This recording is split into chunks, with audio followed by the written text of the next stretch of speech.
This is my home. Your home, which isn't here anymore. Yeah. So, it burned on January 8th, 2025. I was right in front of my house when I saw it burning. The firefighters apparently did not have enough water to protect my home. And it's very sad seeing the house burn right in front of you. Don't think we had enough water. Houses that had water were able to save their homes. I want to learn more about what happened. How did this happen? How did the city let us down?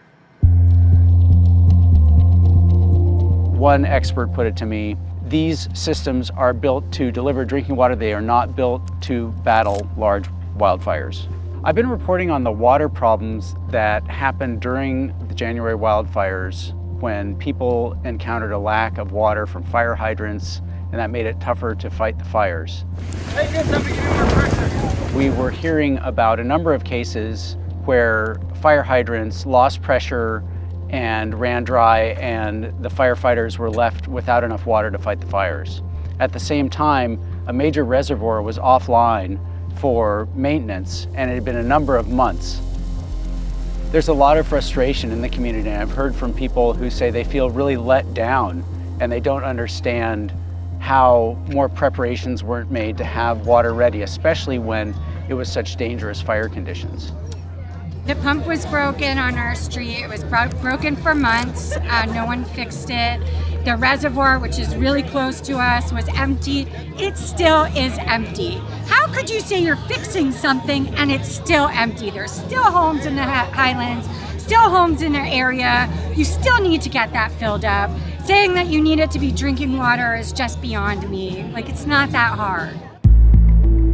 Having water, obviously, stating the obvious, is really, really critical, and I appreciate that because the water went off after about 3 hours. Pull this up. There you go.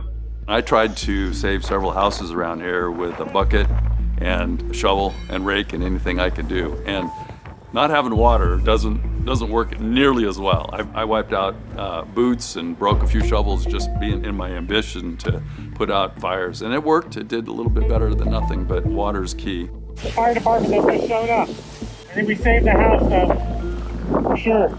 All this whole fill sign I put out with Greg and I. There's tons of water in the pools all around here. And so that was really an underutilized asset, and that was a great thing that I was able to use, hence the gas-powered pool pump. It would have made a monster difference if we had water. I mean, just based on my own experience. If we had just hoses that worked, I could have saved probably 3 or 4 more houses easily. What the experts tell me as far as these water systems is that they are built with fire hydrants that have the capacity to fight one house fire, maybe a group of house fires at the same time, but not enough to battle a wildfire that comes through an entire neighborhood and just levels dozens of homes at once. There's just not enough water in the system, enough capacity in the pipes. We had a tremendous demand on our system in the Palisades. We pushed the system to the extreme. 4 times the normal demand was seen for 15 hours straight, which lowered our water pressure.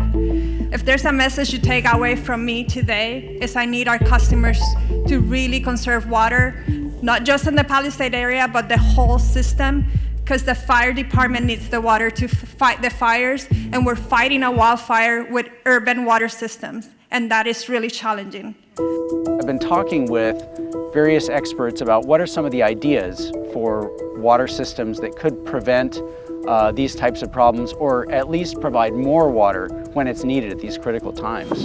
There's a helicopter there. He's going to do a drop. That whole hillside just caught on fire.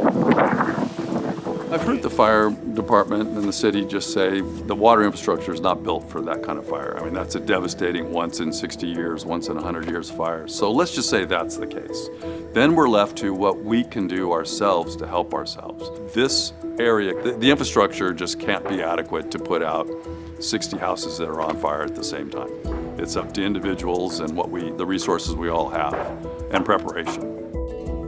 Another potential solution would be building more cisterns or small-scale reservoirs within neighborhoods, especially as they're redesigned. There may be park spaces or other areas where a little bit of water could be placed. It wouldn't need to be drinking water, but it could go through pipes when needed, feed sprinklers, feed fire hoses, and just have more water in the neighborhood. Another idea that has come out and is being talked about is to have temporary water pipes that can be laid down like a big fire hose and run for miles between a reservoir to a fire zone when it's needed.